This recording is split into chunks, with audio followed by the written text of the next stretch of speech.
សួស្តីអ្នកនរគ្នាក្នុងវីដេអូនេះខ្ញុំចង់បង្ហាញពី technique មួយសម្រាប់បងប្អូនដែលប្រើកម្មវិធី CapCut ព្រោះវីដេអូដែលយើងធ្វើនៅក្នុង CapCut វាមិនអាច free ទាំងអស់ទេវាមាន tool ខ្លះដែលយើងត្រូវចំណាយលុយអញ្ចឹងនៅក្នុងវីដេអូនេះខ្ញុំចង់បង្ហាញពី technique មួយដែលបងប្អូនប្រើនៅក្នុង tool ឬក៏ effect មួយចំនួនដែលវាត្រូវចំណាយលុយតែយើងអាច export វាបានធម្មតាបាទ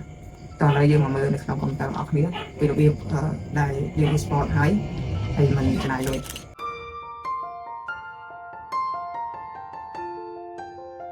តើឥឡូវយើងចូលមកក្នុង CapCut របស់យើងអញ្ចឹងយើងឃើញថាវីដេអូនេះវីដេអូរបស់ខ្ញុំដែលកាត់ហើយប៉ុន្តែវានៅជាប់ Pro Feature អញ្ចឹងក្នុង CapCut បើសិនយើងប្រើ Pro Feature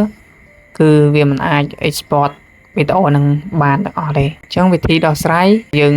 ចុចថយវាមកវិញមកដើម្បីកែតម្រូវនៅកន្លែង Pro ហ្នឹងអញ្ចឹងជំហានទី1គឺយើង select clip ទាំងអស់ដើម្បី combine វាឲ្យក្លាយជា clip តែមួយបងប្អូនអាចចុច select clip មកហើយចុច Ctrl A ហើយ mouse ស្ដាំយើងរើសយកពាក្យ combine clip នៅពេលយើង combine clip ហើយយើងងាកមកមើលខាងស្ដាំដៃយើងជ្រើសយកពាក្យ video ហើយស្វែងរកពាក្យ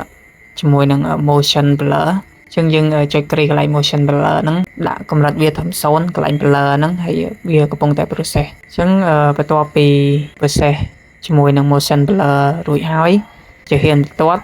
គឺយើងចូលទៅក្នុងកន្លែង search វាយពាក្យ run ស្វែងរកពាក្យ app data បន្ទាប់មកយើងអាចចុច OK ហើយ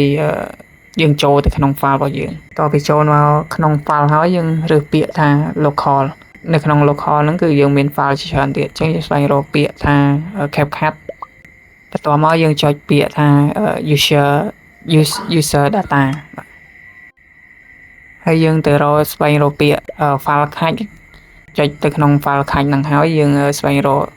ជាមួយនឹង motion blur ខាច់មកតង់ទៀតអញ្ចឹងនៅពេលដែលយើងចុច motion blur ខាច់ហ្នឹងគឺវាមាន load នៅក្នុងវីដេអូរបស់យើងដែលយើងធ្វើនៅក្នុង CapCut ហ្នឹងបន្ទាប់ពីយើងស្វែងរកវីដេអូហ្នឹងហើយគឺយើងមិនចាំបាច់ export វាទេអានេះគឺវាដូចជា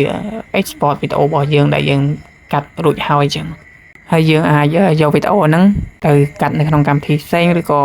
ចង់បន្ថែមបន្ថយបន្ថែមទៅគឺបានដែរយើងអាចទាញចូលទៅក្នុង file របស់យើងឬក៏ទាញចេញមកក្រៅមកដើម្បីធ្វើការផុសឬក៏ធ្វើអីបន្ថែមទៀតអញ្ចឹងនេះគឺជាកលឹះមួយដែលងាយស្រួលសម្រាប់អ្នកប្រើប្រាស់ CapCut ដែលមិនចង់ចំណាយលុយទិញ CapCut Pro គឺយើងអាចប្រើនៅក្នុងវិធីនេះបានគឺងាយៗអញ្ចឹងវីដេអូនេះមានតែប៉ុណ្្នឹង